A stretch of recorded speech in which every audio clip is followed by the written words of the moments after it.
सुनैना जैसे ही अपने स्कूल की क्लास में पढ़ाने पहुंची, उसने देखा क्लास खाली है।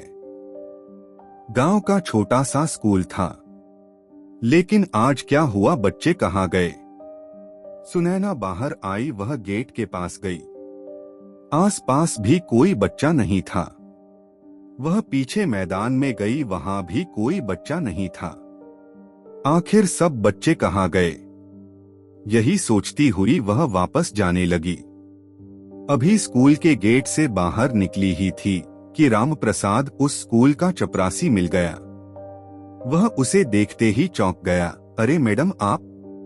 सुनैना ने कहा, पहले यह बताओ कि सारे बच्चे कहाँ हैं और तुम स्कूल को खुला छोड़कर कहाँ घूम रहे हो? रामप्रसाद घबरा गया। वह बोला, मैडम, आपकी तबीयत बहुत खराब थी, इसलिए मैं तो आपको देखने अस्पताल गया था। सुनैना को अब और ज्यादा गुस्सा आ गया।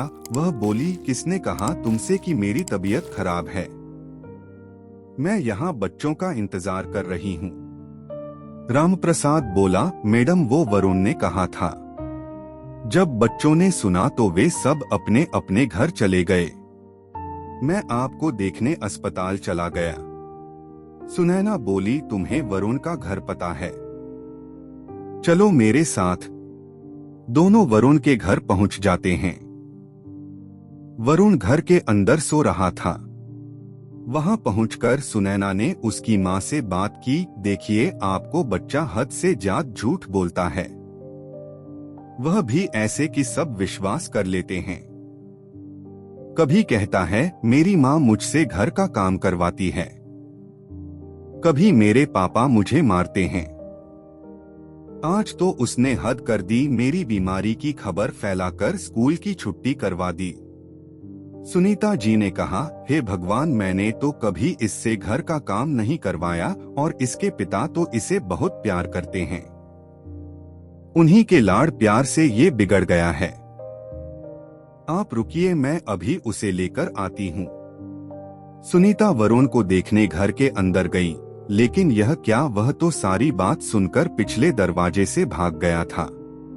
सुनीता जी ने आकर बताया कि वह भाग गया है, तो सुनैना ने कहा, आप अपने पति के साथ उसे लेकर कल स्कूल आइए, वहीं बात करेंगे। अगले दिन दोनों वरुण को साथ लेकर स्कूल पहुंच जाते हैं। सुनैना उनसे कहती है, देखिए, हम इसे अपने स्कूल में नहीं रख सकते। मैं इसका नाम काट रही हूँ। आप इसे कहीं और पढ़ा लीजिए। भजनलाल जी ने हाथ जोड़ते हुए कहा, मैडम, ऐसा मत कीजिए। यहाँ आसपास कोई भी स्कूल नहीं है। मैं आगे से इसकी गारंटी लेता हूँ, यह कभी झूठ नहीं बोलेगा। सुनैना ने कहा, ठीक है, इस बार इसे एक मौका दे देती हूँ, लेकिन अगर इसने फिर से कोई शरारत की तो मैं आपसे बात करे बगैर इसे स्कूल से निकल दूंगी। भजनलाल सुनीता और वरुण को लेकर घर आ जाते हैं और वरुण से कहते हैं, बेटा, अगर आज के बाद तूने झूठ बोला तो तेरा मेरा रिश्ता खत्म समझ। वरुण के ऊपर इन बातों का कोई असर नहीं होता। वह अपने पिता की बातों पर ध्यान नहीं देता। अगले दिन से वह स्कूल जाने लगता है। कुछ दिन तक तो वह अपने आप को रोक कर रखता है, लेकिन उसे झूठ बोलने की आदत थी। लोगों को परेशान करने में उसे बहुत मजा आता था। एक दिन वह रात के समय छत पर लेटा था। आसमान बिल्कुल साफ था, तारे चमक रहे थे। वरुण कल क्या झूठ बोले, किसे बेवकूफ बनाए, इसी बारे में सोच रहा था। तभी उसे एक ख्याल आया, आसमान में एक तारा टूट रहा था। उसने मांगा कि उसका झूठ कभी पकड़ा न जाए, वह सच हो जाए। सुबह उठते ही वह स्कूल जाने के लिए तैयार हो रहा था। रात की बात उसे याद नहीं थी। तैयार होकर वह स्कूल जाने लगा तो उसकी मां सुनीता ने कहा, बेटा, नहाकर स्कूल जाना चाहिए था। यह सुनकर वरुण बोला, मां, तुम्हें पता नहीं, आज सुबह तुम्हारे उठने से पहले मैं कुएं पर गया था, लेकिन वहां कुआं सूख गया है, उसमें पानी नहीं है।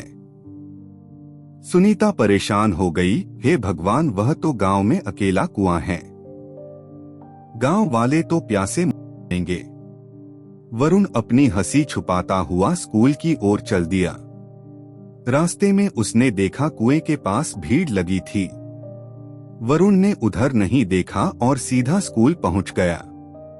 कुछ देर पढ़ाई करने के बाद वरुण को प्यास लगी। वह स्कूल में रखे 4 मटकों में से पानी पीने गया, लेकिन वे खाली थे।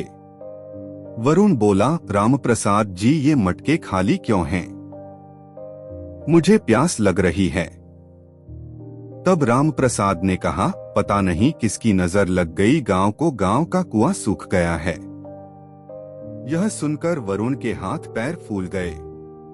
वह दौड़कर कुएं पर पहुंचा। कुआं सूखा पड़ा था। गांव के लोग उसके आसपास खड़े थे। वरुण को भी प्यास लग रही थी।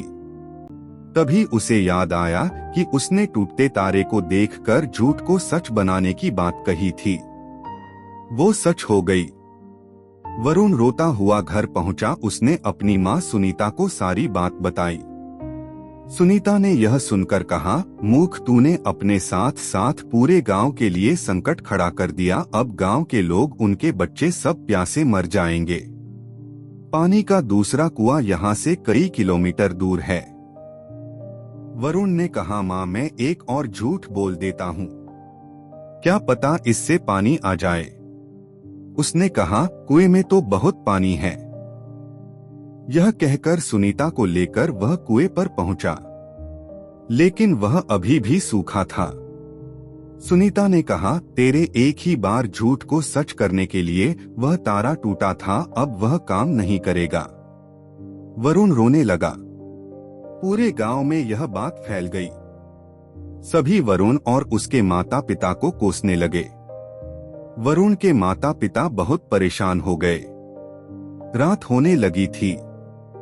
वरुण और उसके माता पिता वहीं कुएं के पास बैठे थे। उसके पिता को बहुत प्यास लग रही थी। वे तड़पने लगे। वरुण रोने लगा, भगवान, मेरे झूठ को झूठ बना दो, मैं अब कभी झूठ नहीं बोलूंगा। मेरे पिता को बचा लो। तभी एक और तारा टूट गया। वरुण ने देखा कुएं में से आवाज आ रही थी। उसने देखा उसमें पानी भर रहा था। वह पानी ऊपर तक आ गया था।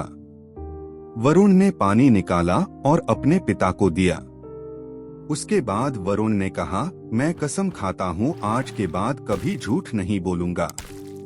वरुण के माता पिता सभी गांव वालों को बुला लाए।